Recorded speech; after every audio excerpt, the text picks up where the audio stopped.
Today we will show you how to sort the content of a rearing box. This is an instructional video from Insecto.cz presented by Jirka Bartoš.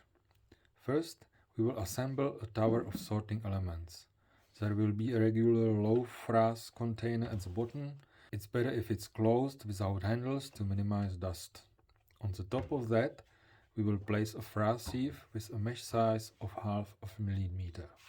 The third level will consist of sieve with a 2.5 mm mesh size, where the mealworms are sorted for harvest.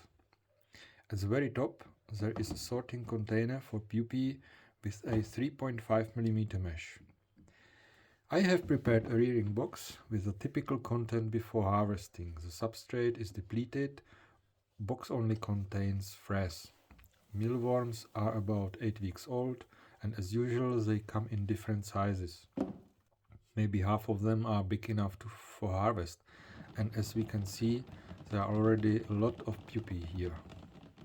By moving in circular motion, we allow everything except the pupae to pass through. Sometimes a few mealworms get stuck in the sieve, and we have to sort them manually. The holes in this container don't have sharp edges, which is good, as pupae are quite sensitive to mechanical damage.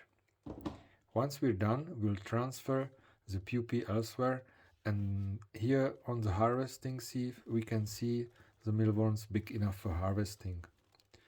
The small mealworms are avoiding the light and crawl down a level, leaving the larger ones on the sieve.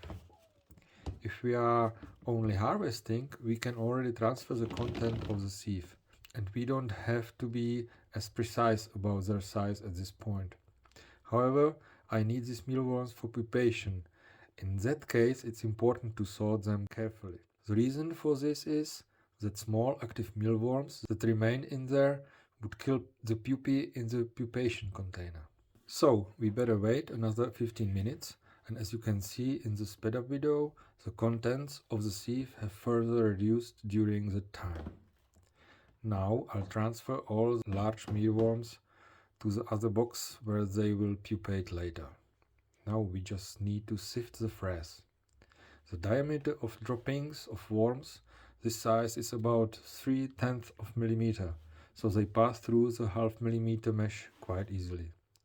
Although frass may appear as a waste from our farming, it's definitely not. It's excellent organic NPK fertilizer. NPK are chemical abbreviations for elements that plants need for their life: nitrogen, phosphorus, potassium. These NPK values aren't impressive at the first glance. It's around 2% for nitrogen and potassium and about 4% for phosphorus. But on the other hand, it's comparable to other organic fertilizers, such as cow dung or chicken manure. Unlike them, this fertilizer has two great characteristics. Firstly, it doesn't smell at all, so we can easily fertilize indoor plants with it. And secondly, insect frass is an excellent repellent against all insect pests. In hand, the frass feels like beach sand. Mealworms have consumed all the feed diligently.